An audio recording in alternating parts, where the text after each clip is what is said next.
Kamusta po kayo? Sana ay nasa mabuti kayong kalagayan. Ako naman, eto, nagre-recover na rin. Pero maganda ang assessment ng mga doktor, nothing serious, kailangan lang magpalakas ulit. Namayat na nga ako at sabaw lang ang binibigay sa akin ng ilang araw. Mabuti na yan at para akong nagdieta. Ang usapin natin ngayon ay tungkol sa mga pulisiya. Alam niyo po, bukod sa malakihang proyekto at iba't ibang mga programa ng pamahalaan, isang bahagi ng trabaho namin ang magpakilala ng mga bagong pulisiya. Pulisiyang magpapagaan sa buhay ng tao.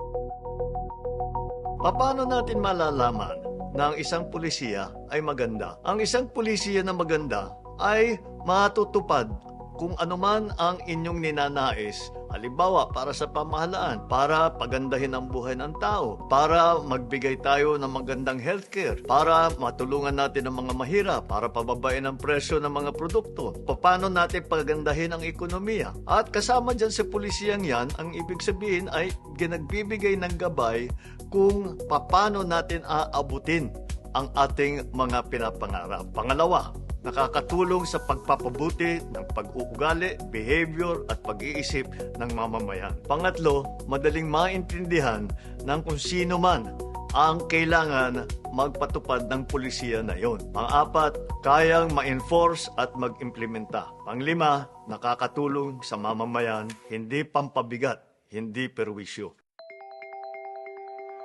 Sa ibang bansa, higit na mapapansin ang epekto ng pulisiya sa kultura at pag-uugali ng tao. Una dyan siyempre, ang pulisiya sa pandisiplina. Halimbawa, tanyag ang Singapore sa pulisiya na pagbabawal ng bubble gum. Pinagbawal ang pagbebenta at pagpapasok nito sa bansa dahil napakahirap linisin at kapag idinidikit kung saan-saan. Maraming insidente na na-stuck ang mga pinto ng tren dahil sa improper disposal.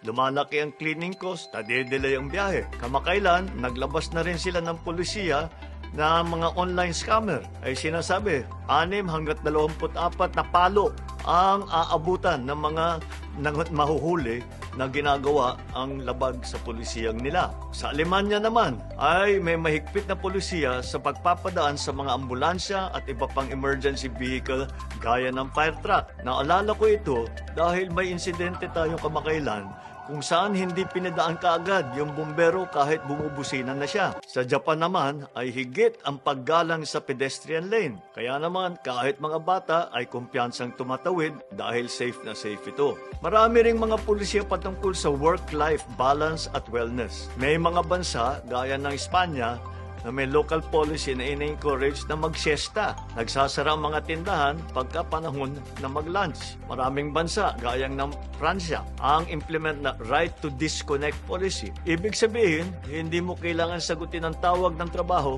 kapag wala sa oras at outside working hours. Hindi bagay sa Pilipinas yan dahil masyadong masipag ang Pilipino kahit anong sabihin mo, sasagutin at sasagutin nila yan.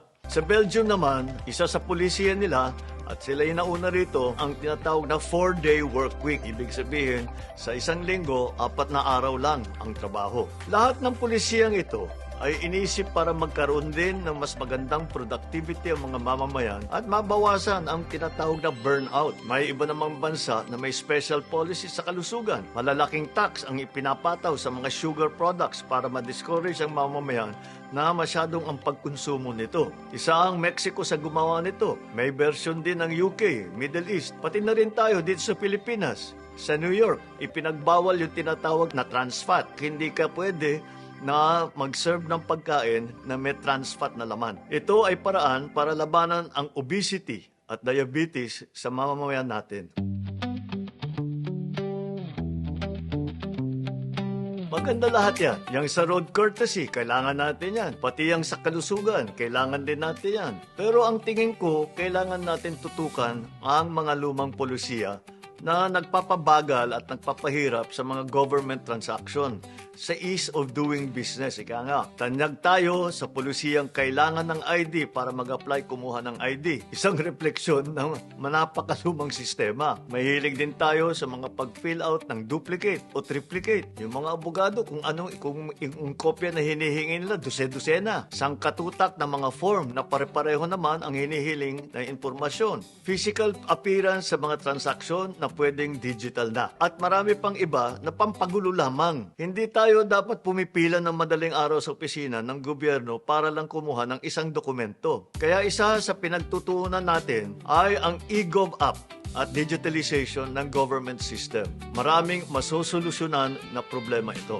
Halimbawa, sa LTO, wala nang confiscation ng physical ID. Recognized na digital license. Meron na tayong beep card sa MRT. 50% off for students at saka PWD kasi sila ang mas may kailangan ng suporta. Tapos libre pa buong pamilya pag linggo. Zero billing policy para maisama natin yung itinatawag na middle class. Free fast wifi sa lahat ng bus at saka tren. Habang naghihintay kayo, makasakay at least makapag-internet na mabilis.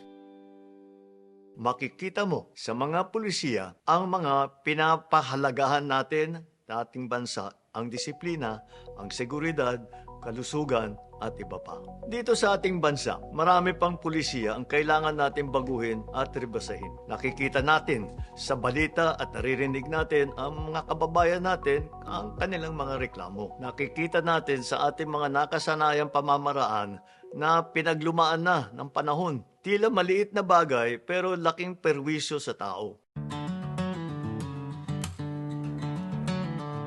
Kailangan padaliin ang pamumuhay ng Pilipino dahil ang sistema ay kailangan nagdadala ng ginhawa sa tao, hindi sakit ng ulo. Kailangan din natin tandaan na matagumpay ang mga pulisiya sa ibang bansa dahil sa kooperasyon ng ating mga mamamayan. Na bagamat hindi popular sa simula ang isang pulisiya, kapag binigyan ng pagkakataon maimplementa ng tama, maganda naman ang resulta. At siyempre, tandaan natin na sa kabila ng pulisiyang inilalatag natin, ito dapat ang nagtutulak sa atin mga maging mas mabuting Pilipino. Ang mga pulisiya ay kultura na isinusulat bilang batas. Ipaalam ninyo sa amin sa comment section kung may mga mungkahi kayong pulisiya na makakatulong solusyonan ang marami nating problema. Aabangan namin ang mga suggestion ninyo.